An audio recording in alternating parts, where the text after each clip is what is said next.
Foreign investment. Friends, let me introduce you to the topic. A foreign investment policy is any government regulation or law that encourages or discourages foreign investment in the local economy. For example, currency exchange limits. Foreign capital implies funds that are raised from foreign investors for investment purposes in development projects in a host country. Now friends, let us have a look at how foreign investment helps. Number 1. To reduce shortage of domestic savings through the inflow of capital equipment and raw materials, thereby raising the marginal rate of capital formation. Point number 2. It overcomes not only capital deficiency but also technological backwardness. Point number 3. It also helps in industrializing the economy. Point number 4. It creates more employment. Point number 5. It helps in minimizing the inflationary pressures by increasing supply of goods. Foreign capital is advanced to the developing countries mainly after observing the opportunities and evaluating the creditability of the recipient country. Now friends, we will look at foreign investment with special reference to developing countries. Foreign capital enters a country in the form of private capital and or public capital. Private foreign capital may take the form of direct investments or indirect investment. Direct investment means that the concerns of the investing country exercise control over the assets created in the capital importing country by means of that investment. It may take many forms. The formation in the capital importing country of a subsidiary of a company of the investing country. The formation of a concern in which a company of the investing country has a majority holding. The formation in the capital importing country of a company financed exclusively by the present concern situated in the investing country. Setting up a corporation in the investing country for the specific purpose of operating in the other concerns, or the creation of fixed assets in the other country by the nationals of the investing country. Such companies or concerns are also known as transnational corporations (TNCs) or multinational corporations (MNCs). Indirect investment, on the other hand, better known as portfolio or rentier investment, consists mainly of the holdings of transferable securities which are issued or guaranteed by the government of the capital importing country, shares or debentures by the nationals of some other country. Such holdings do not amount to a right to control the company. The shareholders are entitled to dividend only. In recent years, multilateral indirect investments have been evolved. The nationals of a country purchase the bonds of the World Bank floated for financing a particular project in some less developed countries. Now friends, let us have a look at public foreign capital. Public foreign capital consists of number 1. Bilateral hard loans, that is, giving of loans by the British government in pound sterling to the Indian government. Point number 2. Bilateral soft loans, that is, sale of food grains and other farm products to India by the United States. Point number 3. Multilateral loans, that is, contributions to the Aid India Club, the Colombo Plan, etc. by the member countries. Under this category are also included loans made available by the various agencies of the United Nations like IBRD, IFC, IDA, SUNFED, UNDP, etc. Point number 4. Intergovernmental grants. Foreign capital refers to public foreign capital on hard and soft terms in cash or kind and intergovernmental grants. In India, foreign investment was introduced in 1991 under Foreign Exchange Management Act, popularly known as FEMA, driven by then Finance Minister Mr. Manmohan Singh. India disallowed overseas corporate bodies, popularly known as OCB, to invest in India and imposes cap on equity holding by foreign investors in various sectors. Current FDI in aviation and insurance sectors is limited to a maximum of 49%. In 2012, UNCTAD survey projected India as the second most important FDI destination after China for transnational corporations during 2010-2012. The sectors that attracted higher inflows were services, telecommunication, construction activities, and computer softwares and hardware. Mauritius, Singapore, United States, and UK were among the leading sources of FDI. 9 from 10 largest foreign companies investing in India from April 2000 to January 2011 are based in Mauritius. In 2015, India emerged as top FDI destination, surpassing China and the United States. India attracted FDI of $31 billion compared to $28 billion and $27 billion of China and the United States, respectively. India received $63 billion in FDI in 2015. India also allowed 100% FDI in many sectors on 2016. Now friends, let us have a look at multinational corporations and less developed countries. A multinational corporation, MNC, is a company, firm or enterprise with its headquarters in a developed country such as United States, Britain, Germany, Japan, etc., and also operates in other countries, both developed and developing. They are spread not only in LDCs of Asia, Africa and Latin America, but also on the other continents of Europe, Australia, New Zealand and South America. They are engaged in mining, tea, rubber, coffee and cocoa plantations, oil extraction and refining, manufacturing of home production and exports, etc. Their operations also include such services as banking, insurance, shipping, hotels and so on. MNCs dominate not only global investment but also international production, trade, finance and technology. Thus, MNCs come in various shapes and sizes, perform distinctive functions differently and their individual impact on the environment. MNCs are also known as transnational corporations, TNCs, international company or global corporations. TNCs are incorporated or unincorporated enterprise comprising parent enterprises and their foreign affiliates. A parent enterprise is defined as an enterprise that controls assets of other entities in countries other than its home country, usually by owning a certain equity capital stake.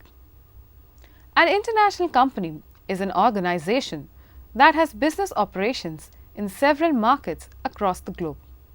The company may have its headquarters in one central location, but it has subsidiaries offices in each of the countries it operates in. A global corporation is generally referred to as a multinational corporation, MNC.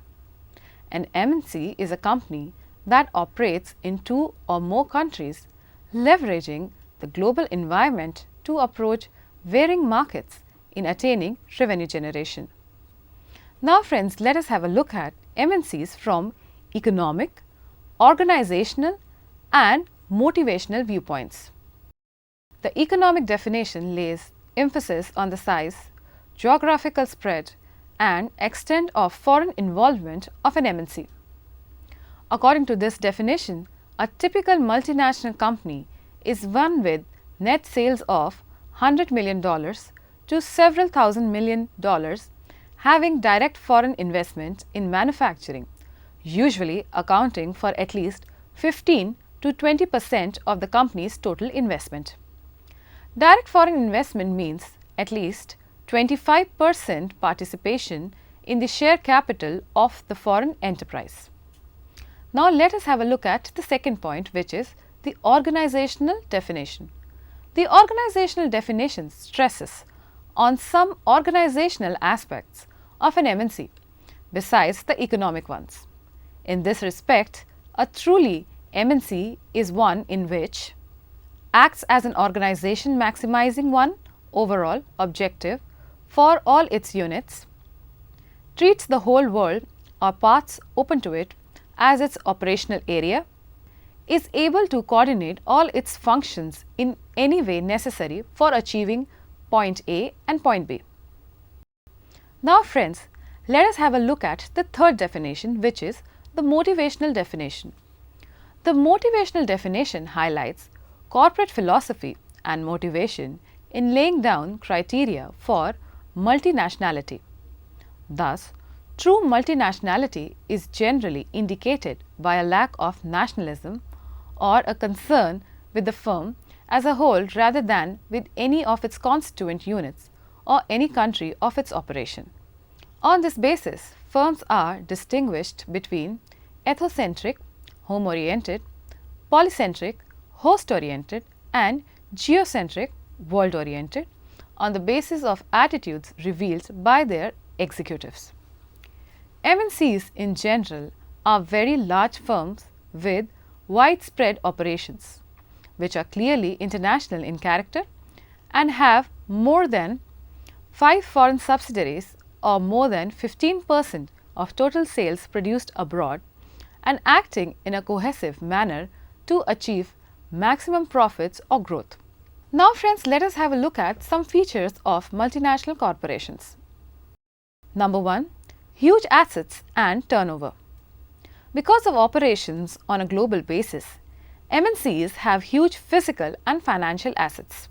In fact, in terms of assets and turnover, many MNCs are bigger than national economies of several countries. Point number 2. International operations through a network of branches. MNCs have production and marketing operations in several countries, operating through a network of branches, subsidiaries and affiliates in host countries. Point number 3. Unity of control. MNCs control business activities of their branches in foreign countries through head office located in the home country. Managements of branches operate within the policy framework of the parent corporation. Point number 4. Mergers and acquisitions. MNCs are powerful economic entities.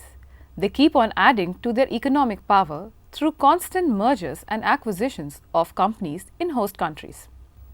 Point number 5. Advanced and sophisticated technology. Generally, an MNC has at its command advanced and sophisticated technology. It employs capital-intensive technology in manufacturing and marketing. Point number 6. Professional management. MNC employs professionally trained managers to handle huge funds, advanced technology and international business operations. Point number 7. Aggressive advertising and marketing. MNCs spend huge sums of money on advertising and marketing to secure international business.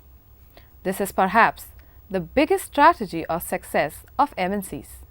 Because of this strategy, they are able to sell whatever products or services they produce or generate.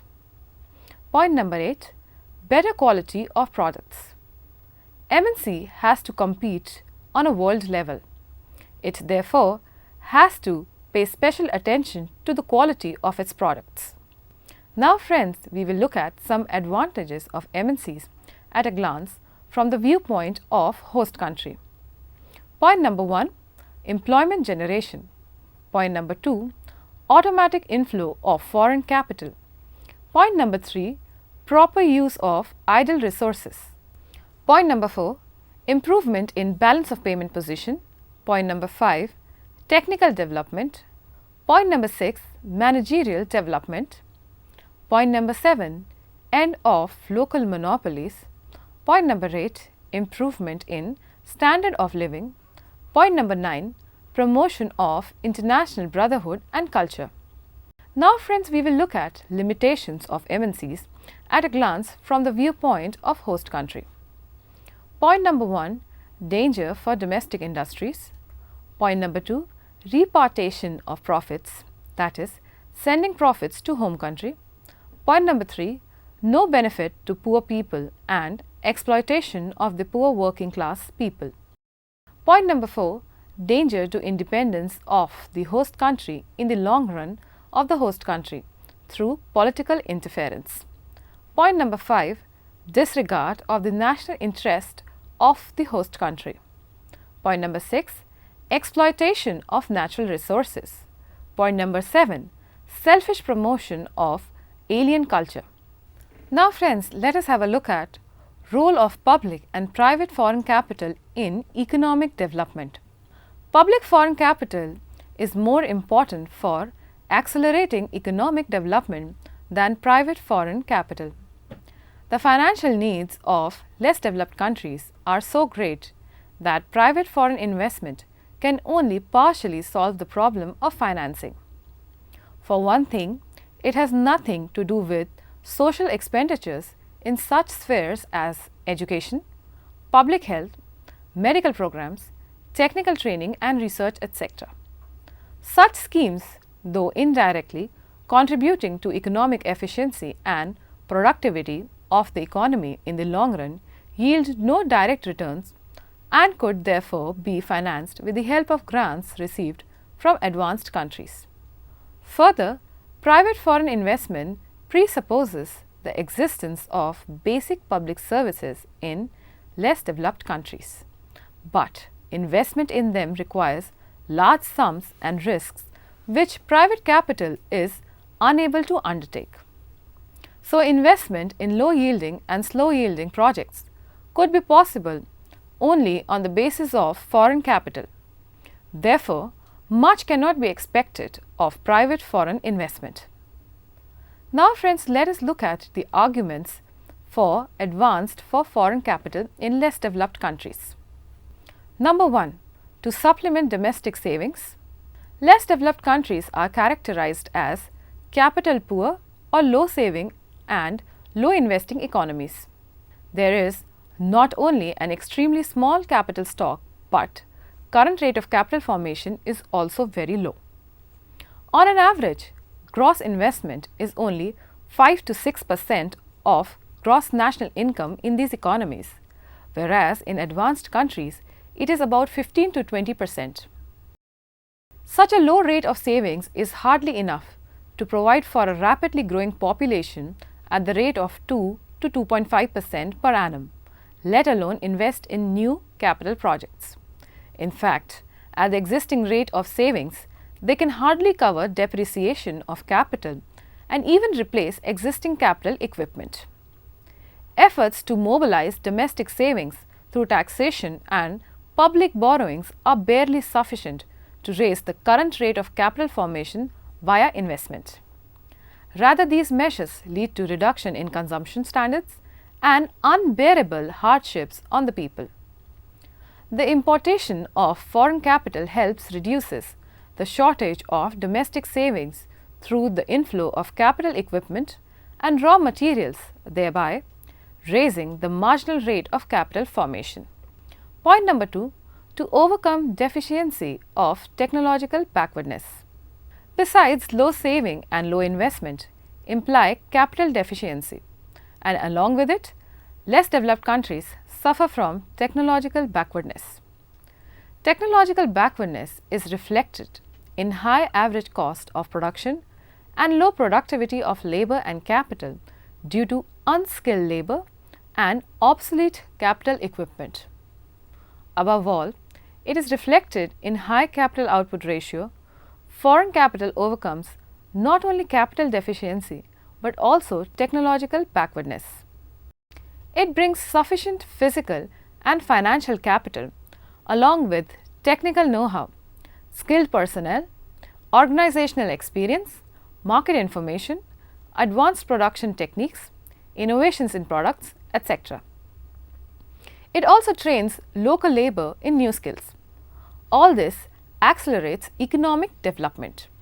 Point number 3, to overcome deficiency of overhead capital. Less developed countries woefully lack in economic overhead capital, which directly facilitates more investment. The rails, roads, canals and power projects provide the necessary infrastructure for development. But since they require very large capital investment and have long gestation periods, such countries are unable to undertake them without foreign capital. Point number 4, to establish basic and key industries. Similarly, less developed countries are not in a position to start basic and key industries by themselves. It is again through foreign capital that they can establish steel, machinery tools, heavy electricals and chemical plants, etc. Moreover, the use of foreign capital in one industry may encourage local enterprise by reducing costs in other industries, which may lead to chain expansion of other related industries. Thus, foreign capital helps in industrializing the economy. Point number 5, to exploit new areas and natural resources. Private enterprise in less developed countries is reluctant to undertake risky ventures like the exploitation of untapped natural resources and the exploitation of new areas. Foreign capital assumes all risks and losses that go with the pioneering stage.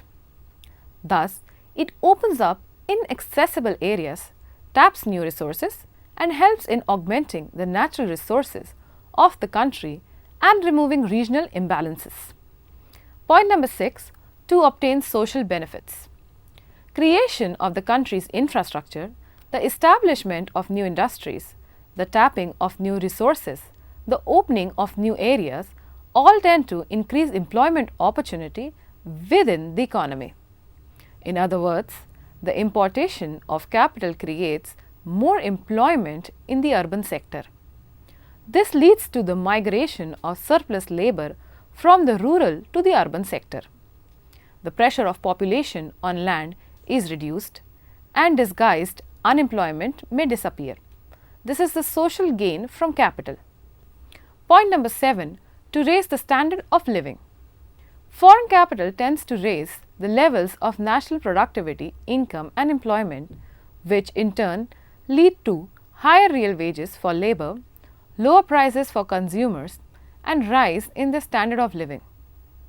When the inflow of foreign capital, local labor becomes skilled, its marginal productivity is increased, thereby raising total real wage of labor. Secondly, when new industries are started by importing superior know-how management, machines and equipment, larger quantities of new and quality products are available to consumers at lower prices. Point number 8, to increase state revenues. When private foreign investors invest in various industries, less developed countries, they get profits and royalties. The government of the capital receiving country levies taxes on such profits and royalties, which increase their revenues. Point number 9, to reduce inflationary pressures.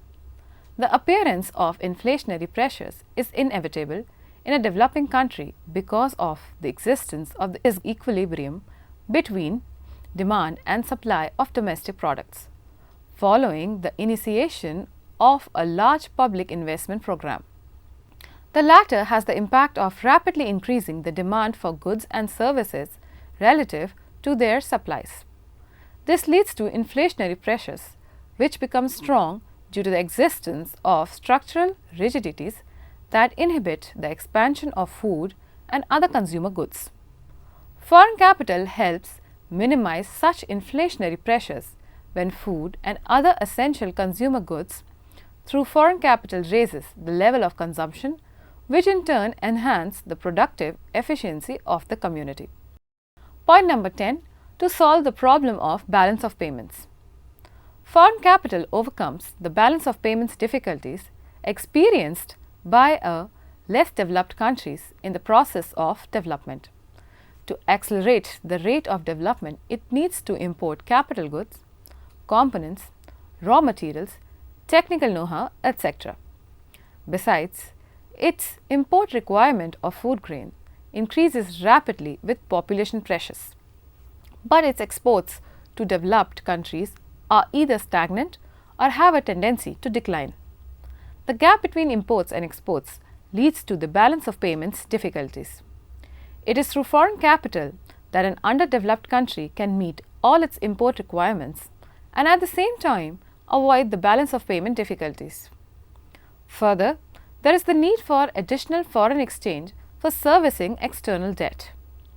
This accentuates the balance of payments problems, which can again be remedied by importing capital.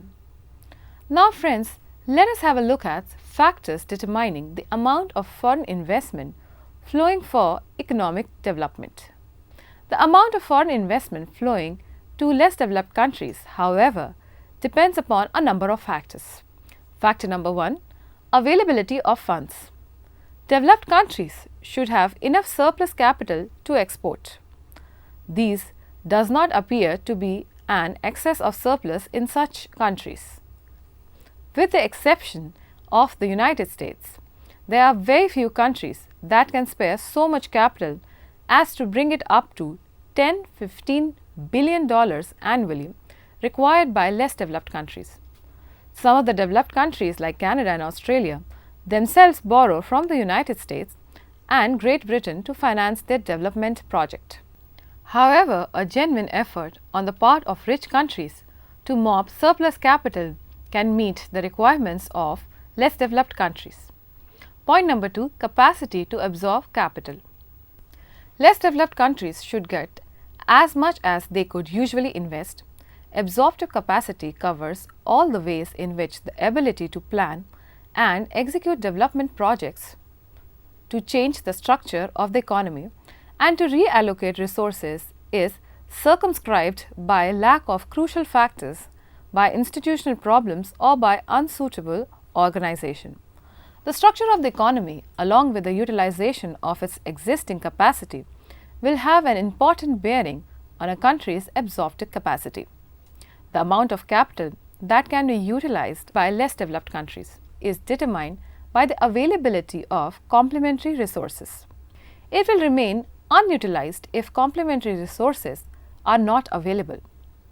Inadequacy of overhead facilities like power, transport, etc. in less developed countries keep the capacity to absorb foreign capital low. The other factors which keep the absorptive capacity for productive investment low are the lack of efficient entrepreneurship, administrative and institutional bottlenecks, the lack of trained personnel, the lack of geographic and occupational mobility, and the small size of the domestic market. The capacity to absorb resources for productive investment is high if the conditions are met.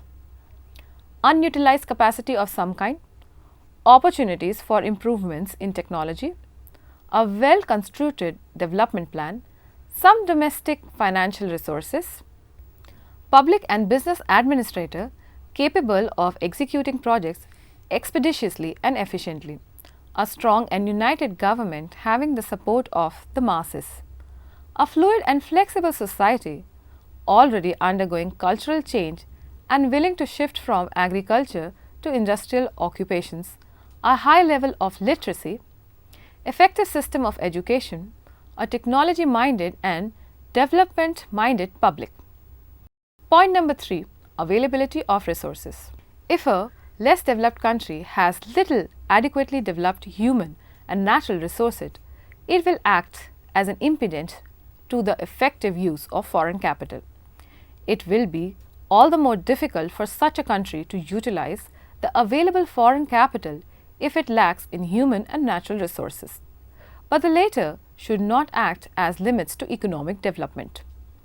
Point number 4, capacity of the recipient country to repay loans. This is a very pertinent problem, for the burden of servicing loans acts as a barrier to the borrowing of large funds by less developed countries. This in itself can be attributed to their extreme poverty. The capacity for repayment, however, hinges on their capacity to export and their ability to augment their foreign exchange resources.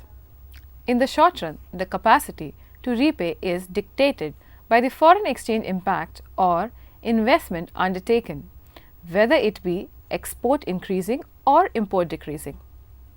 Over time, the only determinant of the capacity to repay is the loan's contribution to productivity of the economy as a whole, and the capacities of the system to skin off the necessary portion of that productivity in taxes or pricing and reallocate resources so as to transfer debt service abroad. The requirement for payment is that the fiscal system raise the necessary funds and the transformation occur to shift resources into export increasing or import decreasing lines. If loans flow in a steady and increasing stream, then for very long periods with liberal terms of repayment, the problem of repayment is easy. For in a very long period, the borrowing countries would have raised their outputs to such an extent as to permit net repayment. But prudence demands that loans should be tied to self-liquidating works, while grant should be made available for specific social overheads such as research, education, public health and community development. Point number 5, the will and effort to develop. Perhaps the most important factor is the will and the effort on the part of the recipient country to develop. Capital received from abroad does not fructify unless it is desired and paralleled by an effort on the part of the recipient country. As Nursky aptly says, capital is made at home. The role of foreign capital is to act as an effective agent for the mobilization of a country's will. Now friends, let us summarize this session. Foreign capital can enter the country in the form of direct investment, means the concerns of the investing country exercise de facto control over the assets created in the capital importing country by means of that investment, example MNCs.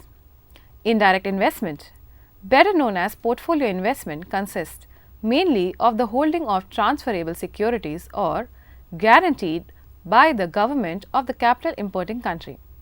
Such holdings do not amount to right to control the company, for example shares, debentures, bonds, etc.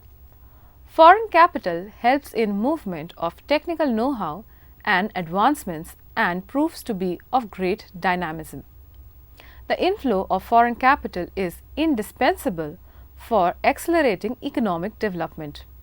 It helps in industrialization, in building up economic overhead capital, and in creating larger employment opportunities. Foreign capital not only brings money and machines, but also technical know-how. It opens up inaccessible areas and exploits untapped and new resources. Risks and losses in the pioneering stage also go with foreign capital. Further, it encourages local enterprise to collaborate with foreign experience. It removes the balance of payment problem and minimizes the inflationary pressures. Foreign capital helps in modernizing society and strengthens both the private and public sectors. Foreign capital is thus indispensable for the economic development of less developed countries. Thank you, friends.